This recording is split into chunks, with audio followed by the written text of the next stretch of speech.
pessoal, tudo bem?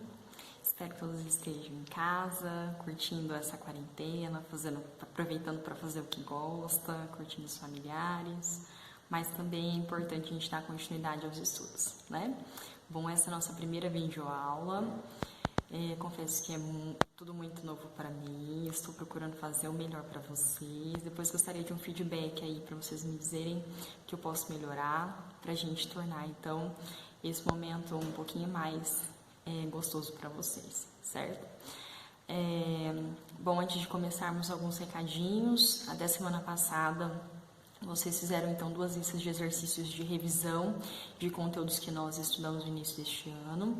Fizeram, portanto, uma lista sobre frase, oração e período e uma lista sobre de revisão de regras de acentuação gráfica.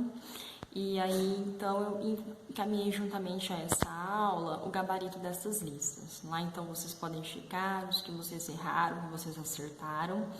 E eu peço, por favor, que se ainda houver alguma dúvida, que vocês anotem, que de alguma forma a gente vai procurar esclarecê-la, seja por aqui, né, ou depois que nós retornarmos às aulas, ok?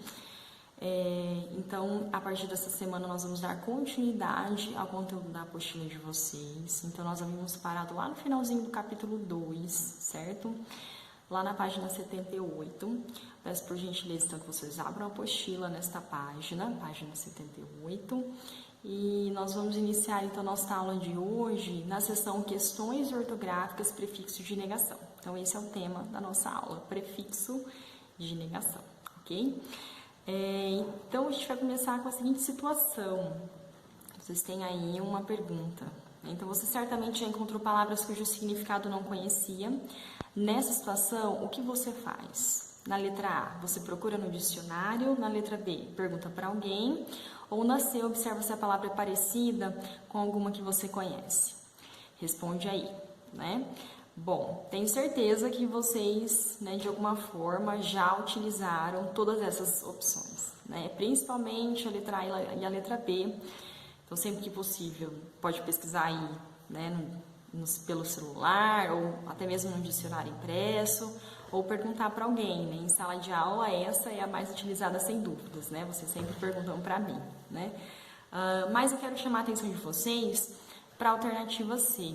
Então, observar se a palavra é parecida com alguma que você conhece é uma estratégia muito interessante, principalmente quando você está em uma situação em que você não tem como, né, checar em um dicionário e não tem como perguntar isso para alguém. Então, usar o seu conhecimento linguístico, né, sobre as palavras que você já conhece, né, e estabelecer semelhanças com aquelas que vocês estão conhecendo agora, pode ser uma estratégia muito interessante para descobrir o significado dessa nova palavra, né? Bom, aí ao final da página 78, pensando então nessa estratégia, né, de descobrir o significado por meio de semelhanças, a gente tem uma frase retirada daquele conto que nós lemos, daquele rei que era super vaidoso e que acabou sendo enganado por malandros que diziam que faziam roupas que se tornavam invisíveis caso as pessoas, né, fossem ignorantes, não fossem hábeis na sua profissão, né? Então a gente tem a seguinte frase: são roupas de valor inestimável, pensou o rei. E aí eu destaco aí para vocês a palavra inestimável. Pode ser que ela seja desconhecida, né, por alguns de vocês. E aí, bom, a gente pode lembrar, né, de algumas palavras, né, que a gente pode estabelecer semelhanças com essa para chegar ao significado, né? Então, quando a gente pensa em inestimável, a gente lembra de estima, que faz a gente lembrar autoestima, baixa autoestima, né? E estima tem a ver com aquilo que tem valor, né? De alguma forma a gente confere algum valor, né? E a gente tem o in aí, né? E aí, se a gente lembra em palavras como infeliz, injusto, né? Esse in é o quê? Né? Infeliz, alguém que não é feliz, né? Injusto, algo que não é justo. Então, aquilo, quando a gente pensa em inestimável, né? Então, in, não, né? Alguma coisa que talvez não tenha valor, ou nesse caso, no contexto aí da história, não se pode calcular o valor, porque se são roupas que podem revelar a ignorância das pessoas, né? Para o rei isso era muito interessante, muito incrível, certo? Então, chegamos aí ao significado dessa palavra, que é aquilo então que não se pode calcular o valor, certo? Aquilo que não se estima, ok? Então, vocês perceberam que eu dividi essa palavra aí em 3 partezinhas para a gente chegar a esse significado, certo? Então, in, que seria o prefixo, estima o radical e vel, que é o sufixo, certo? Então, vamos entender por que cada uma dessas partes recebe esse nome, né? Esses nomes. Então, começando lá do radical. O radical é a parte da palavra que contém o significado básico dela, né? Então, geralmente é a parte que não sofre nenhuma alteração. Então, eu posso acrescentar outras unidades, outros morfemas, outras partezinhas a essa palavra, mas o radical ele vai permanecer o mesmo. Então, observem as palavras que eu coloquei aí. Olha só, livro, livrinho, livreiro, livreco. Né? Então, vocês percebem que o finalzinho dessas palavras vai se alterando, mas a gente tem ali o radical, ele permanece o mesmo, livre, que permite então que a gente associe, né, todas essas palavras a um significado básico comum de livro, ok? Então, isso é o radical, combinado? Então, aquela parte da palavrinha que não muda e que traz o significado básico dela, então permite eu associar aquela palavra a um significado, ok? Quando eu olho esse elemento nessa palavra, ok? Bom, ao radical a gente pode acrescentar morfemas. O que são morfemas? São unidades de significado. O que significa isso, gente? A grosso modo, são partezinhas, unidades de palavra que eu acrescento a elas e elas sempre vão carregar algum significado, certo? Então, pensa lá em livrinho, né? Eu acrescentei inho, que pode ter entre os seus significados essa ideia de diminutivo, um livro pequeno, certo? A gente tem vários tipos de morfemas e o que a gente vai focalizar na nossa aula de hoje são os afixos, né? Por que afixos? É aquilo que a gente pode mesmo adicionar à palavra, ok?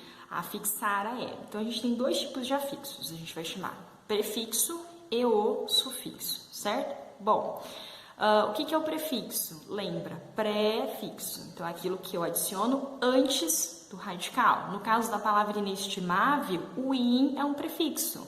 No exemplo que eu dei lá, infeliz, injusto, in é prefixo porque vem antes do radical, feliz e justo, certo?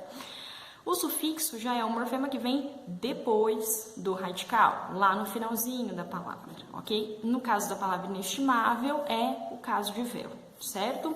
Bom, o foco da nossa aula de hoje não será, né, em todos os afixos, prefixos e sufixos. A gente vai focalizar prefixo apenas e o prefixo de negação in, certo?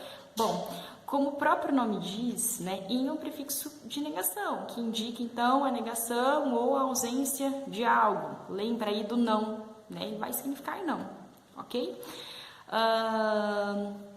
Então, esse prefixo ele pode aparecer das seguintes maneiras. Não apenas como in, né, escrito com in, como vocês viram aí, inestimável, injusto, infeliz, mas eu também posso ter aí esse prefixo como in, escrito com im, né, como na palavra impossível ou impróprio, e também apenas como in ilegal, por exemplo, né? Em todos esses casos, ele tem essa ideia de negação. Então, ilegal é aquilo que não é legal, impossível é aquilo que não é possível, injusto é aquilo que não é justo, certo?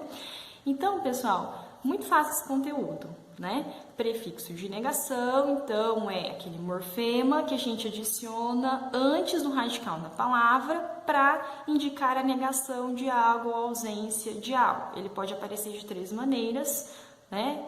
Grafado, pode ser grafado de 3 maneiras, pode ser in com N ou in com M, como vocês puderam ver, certo? Bom, muito tranquilo esse conteúdo, né? O que eu tenho para falar para vocês aqui, a gente tem na nossa língua infinidade de prefixos e sufixos, né? E vocês vão estudar isso de modo mais aprofundado lá no 9º ano, certo? Mas é interessante vocês começarem a olhar para as palavrinhas, né, como compostas de partezinhas que têm significados, porque isso pode ajudar bastante na hora de descobrir o significado de uma palavra. Se você percebe, né? Ah, essa palavra tem o in, né? Ah, que indica negação. Então, isso já é uma pista, né, para o significado dela, ok? Bom, por hoje é só. Eu peço que vocês, então, façam os exercícios aí da sessão Pratique, na página 79, para vocês exercitarem esse conteúdo de prefixo de negação, ok?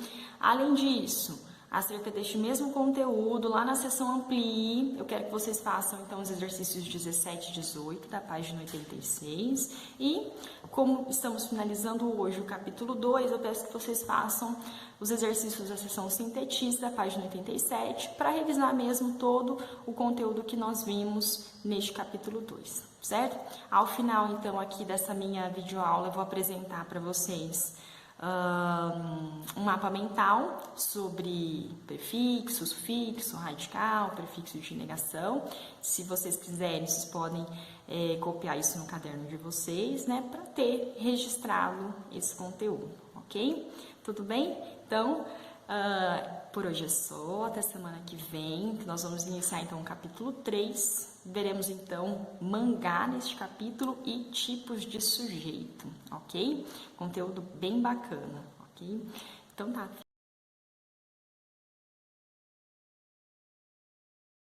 Pessoal, bons estudos para vocês. Até a próxima semana. Tchau, tchau.